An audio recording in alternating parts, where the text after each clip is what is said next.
Hey everyone, just wanted to chime in here before we get into the video and remind everyone that I do have a Fiverr account. If you like the channel, you like the way that I mix and master, the way I do music, feel free to hit me up there and we can work something out. Thanks so much. The link is down below. So we are back at it again with a floating head video. I know how much y'all love these. And as always, I'll be running through what I am doing with these stems. In this case, we're gonna cover bass, rhythm, and lead, just because this song is a lot more straightforward than the other one. So there's not a whole lot of ground to cover in that regard. So we'll just kind of keep it simple. I did want to mention I did touch up the drums after that first video I posted, just because when I started mixing everything in context, and I mentioned this in the video, don't mix without the context of the rest of the instruments, and I kind of fell into that pitfall for the sake of the video. And so I went and retouched a little bit of the drums, a fair bit actually, just kind of a lot of things that really didn't need to be there. I just kind of ended up removing, just kind of removing some things that just kind of didn't make a whole lot of sense. I wasn't super happy with the toms. So I ended up working those quite a fair bit. So I might, in a separate video, do a super quick kind of recap of what I changed, or I'll just kind of leave it be and just go on with this video and you'll kind of hear the difference.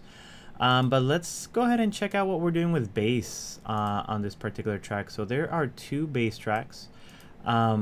This is super fairly common. If you know anything about recording, you'll usually have at least two. Some people have even four. So that's something that's pretty normal in regards to, what we're doing in terms of the bass. Sorry, I got a notification. So we have a bass amp and a bass twang.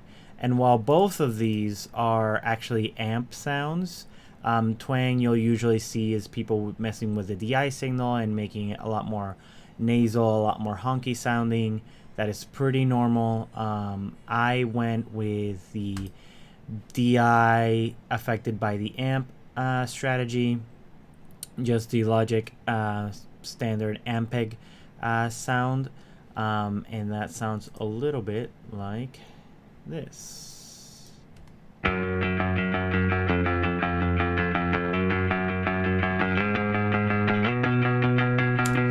So that's the sound. It's basically a DI signal, not a whole lot different. Just making it a lot more honky, a lot less bassy. By the way, the bass that I use, I don't know if I mentioned this in the last video, I have a Fender jazz bass, 5-string, Fender Deluxe jazz bass, something made in Mexico. It's right over there on that wall. Very nice bass, really like it. Has the N3 noiseless pickups in it, if that kind of is something you're interested in. And I usually go for, if I'm using pop punk, I will usually actually stick to the middle position. I don't think I'll engage both pickups. I think I'll only do the middle position, I think, or neck position, but it doesn't have a neck position because it's more in the middle. So a little bit rounder sounding, and since we are gonna get aggressive with it with the distortion and things like that, get it nice and clanky, it's nice that it's pretty round to begin with. But yeah, that's what it's adding here. And then this is the bass sound, the kind of main bass sound.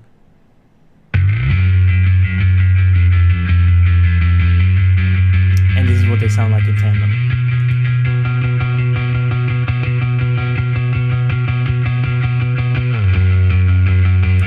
So, as always, please listen through headphones. Your phone is not going to be capable of really getting anywhere near on the sounds of this. But it's adding a little bit of that clank. So let me repeat it for you once or twice so you can kind of hear it. Obviously, as usual, I'm not a how-to channel. That's not what my goal is here. I'm just kind of walking you through the mix. So if you want ideas on how to actually get these bass sounds, as I mentioned in the previous video, studios like Spinlight Studio, the JST people, even the person that did the Diffusion album a couple years back, very nice Canadian by the name of Corey Bergeron. Very nice fellow. I'll be sure to link those channels in the description below, but they can teach you a lot more than I can. I'm not a instructional channel by any means, but this is what it's doing with the bass.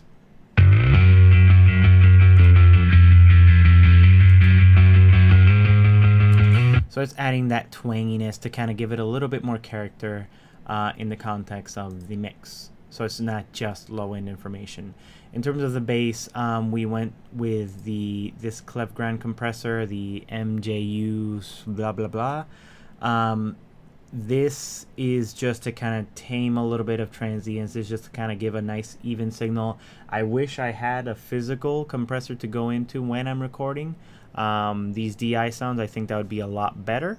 But, you know, I don't have one right now. I do everything in the box, so I'm just trying to emulate that as much as I can with this. And then that's not being, yeah, it's not just giving, it's just taming a little bit of those transients. It's not being super aggressive.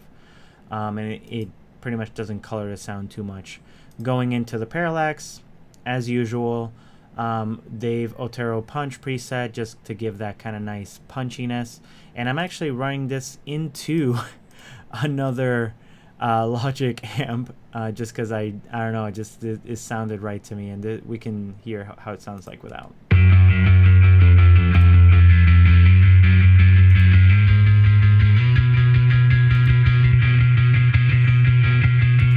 So it's giving that kind of Ampeg character, that particular color that I really like. To me, you know, for my bass sound and what I like, Ampeg to me is like the bass sound in my head. So like I am always an Ampeg guy when it comes to bass. I have a bass pedal board that I don't have it with me. I keep that at church, and I have a little Ampeg DI, and that is by and large doing 90% of the lifting. A couple of other pedals on there, but that is pretty much providing the actual tone of the bass that I like. And yeah, it's just coloring it in that fashion just to give it a little bit extra honkiness, because I felt like it was getting lost a little bit, and in my opinion, it kind of needed a little bit that extra to push it over.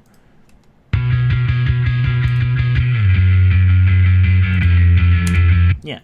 So, and then this going into compressors and EQs. In terms of EQ, I just gave a bump in the 200 range. I know this can interfere a little bit with the snare, but this is from something I learned from a friend of mine, where he usually gives a bump to his bass at 200 to give it a little bit extra boost on speakers that aren't super bassy. Like, for example, if you're listening to on your phone, you can still hear the bass. Obviously it's going to be very minimal, but you can have some essence of it in the mix. And then what we did here in the bass bus, we ran it through the CLA bass plugin. I went through the Quake preset and then just kind of smoothed it to taste.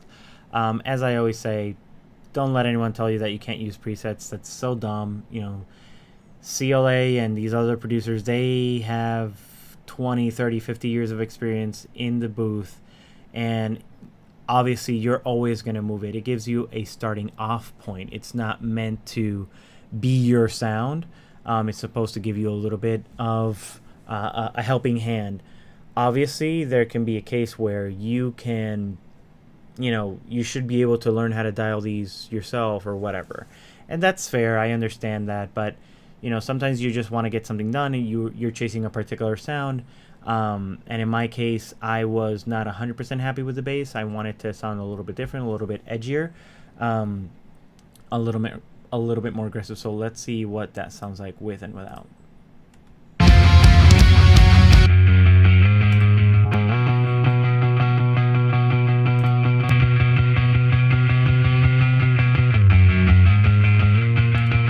So it's kind of giving that scoopiness into the bass. And you might be thinking like, oh, but why are you adding bass and then scooping it and then adding it?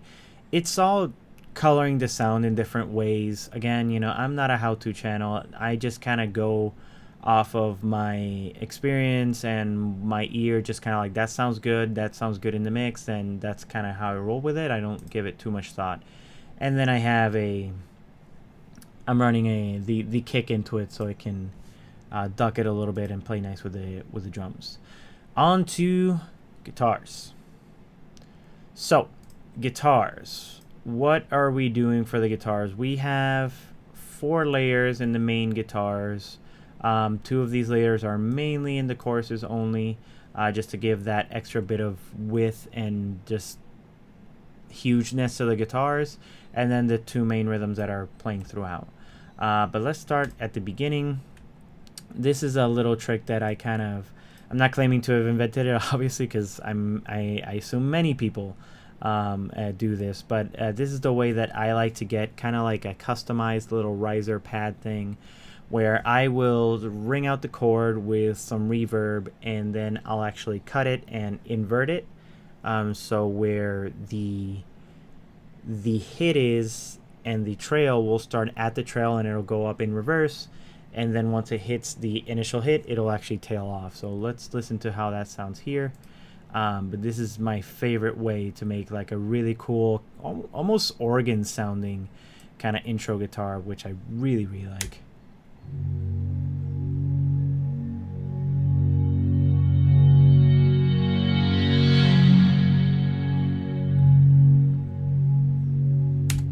And then that has reverb baked into the preset itself, but I like to add additional reverb just to make it more of an effect. I don't want people to necessarily hear that it's like, oh, that's a nice guitar swell. I don't really want that. I wanted that kind of intro organ-y type sound.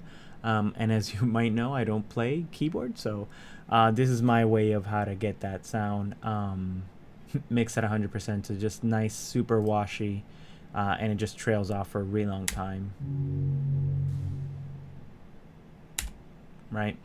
So, and then we have the intro clean that enters here.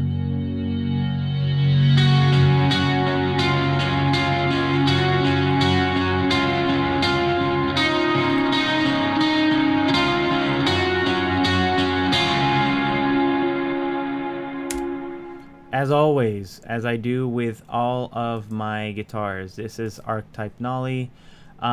It's pretty much the only thing I use for this particular genre, the pop punk, the rock. In this case, I went super clean, and then I just kind of dialed in some reverb and delay to taste to make it, again, I'm looking for something washy, and I wasn't looking for super aggressive, so nice and clean.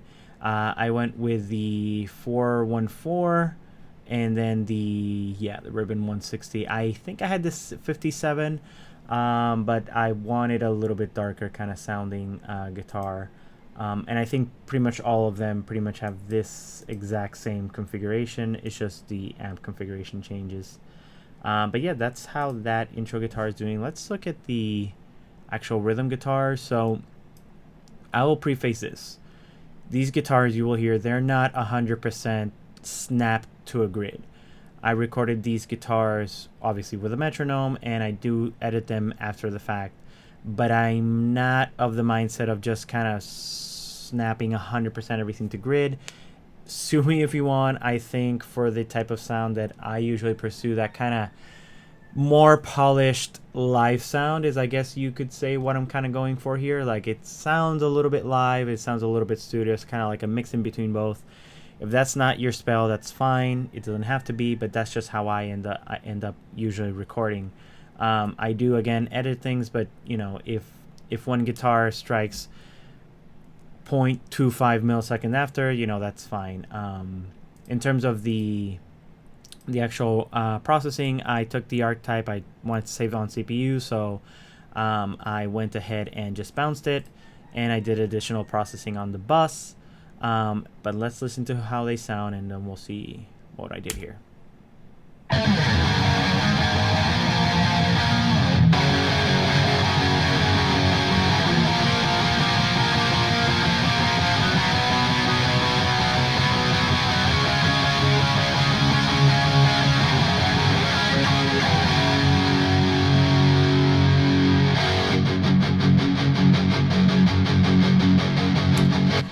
So that is a guitar sound.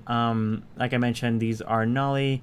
In terms of effect, it's just pretty much the amp. I believe one or both of them might have like a little phaser thing. Yeah. So that's kind of giving you that kind of phasey-ish sound. That is again by design. I just wanted the guitars to, I don't know, just stand out a little bit, not be 100% just a distorted normal tone. So I baked that into the preset. The Nolly ones have some phasers and things like that. And I just felt it fit the song. Then in terms of the actual bus routing, running it through a compressor as I usually do, just to tame some transient. Not that there's a whole lot with distorted guitars. Usually tends to be pretty sausage. And then I am doing some EQ. If you know anything about guitars, you know that these are kind of like the go-to frequencies that you will cut, around 100, the 500 or so mark, and then the 2.5K mark. You know, this, when I was originally mixing the song, I actually had this flat, or I actually might have had a bit of a boost, but the guitars were not sitting well in the mix. They were kind of interfering a little bit, so I ended up scooping them. But I am a proponent of, like, the guitar is a mid instrument. It's okay if it sounds a little honky sometimes. At least to me, like, that can sound okay. Depends on what you're going for. But then this frequency, like, I'll just play it for you, and you know, you'll know why you have to cut it.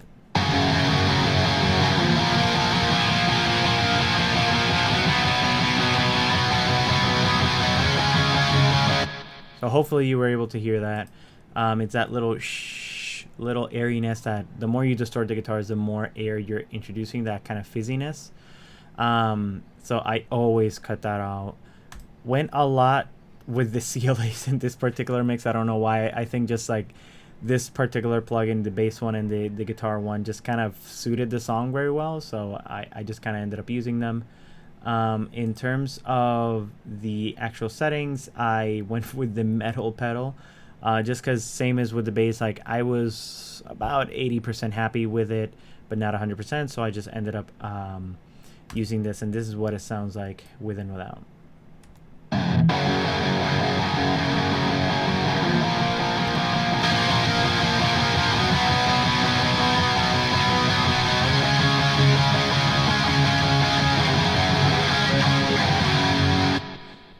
So obviously it's adding volume, but it is also adding a fair bit of that stereo effect, the widening effect, which is kind of emphasizing that kind of phasey type of sound. Since you have like those channels like completely separate from each other, it's a little bit more obvious, and it's adding a little bit more grit, a little bit more distortion on it. I am noticing it's a little loud, so let's.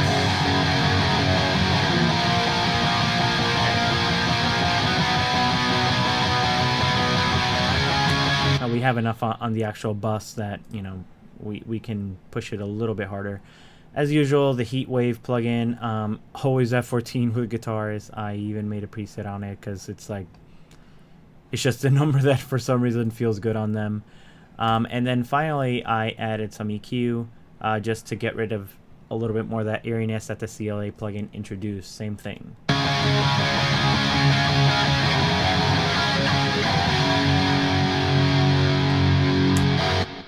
But yeah, that's pretty much the rhythm guitar section. I'm pretty much flying through all this, so apologies again if you have anything in specific that you want to listen to, or you have any questions, feel free to drop them below. I'm more than happy to do a follow-up video or just answer you in the comments. But let's go to the lead guitars. So lead, we did the PopPunk thing where, you know, rhythm is like the big chunky chords, and then the lead is just doing octaves, and is same with the quad track guitars, just in the choruses. I felt like in the intros, I used to have some lead lines, but then I kind of opted against them because I wanted the voice to kind of take center stage. Sorry for that. Car going through. But yeah, let's listen to the guitars.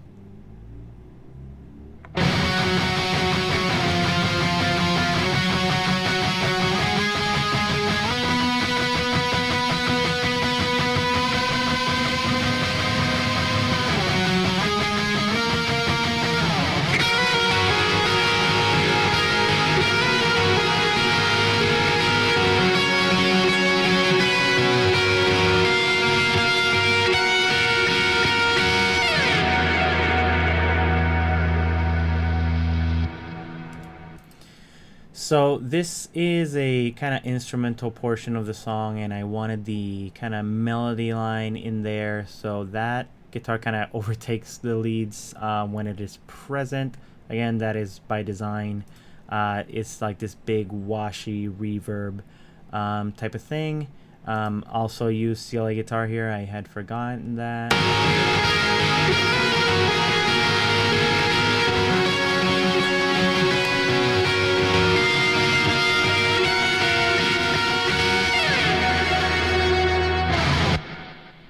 Yeah, so that is pretty much what we're going for with the lead guitars. Not a whole lot to do here, but you'll actually get a sense of how washy the other guitar here is in this section.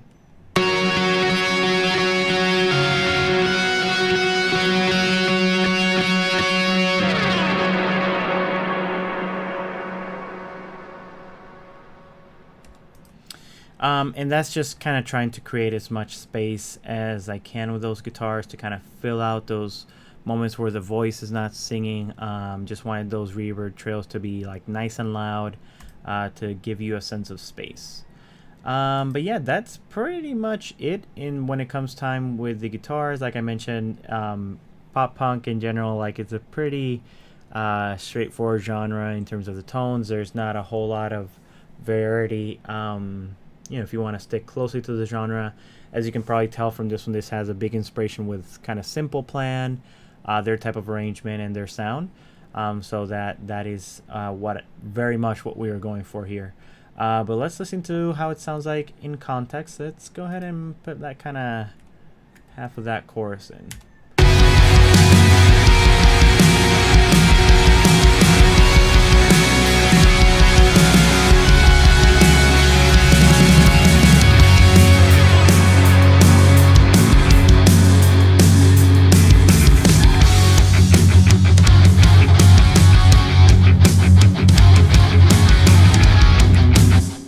So that is where we are with the song, at least right now. I always touch up a little bit between videos, things that I might have heard. Like I listened to a couple of things here that I'm like, okay, I might change that up a little bit, depending also on the client's preference. I have not been able to talk with her recently to see how she likes the mix and how it's going. But this is more or less in that kind of final stage of just kind of figure out the final levels of everything, make sure that they're all good, that everyone's happy with them, and then in the next time we'll, as always, take a look at the kind of effects section and then the vocal section, because this video is long enough already. It's already like 23 minutes, so we'll go ahead and leave it here.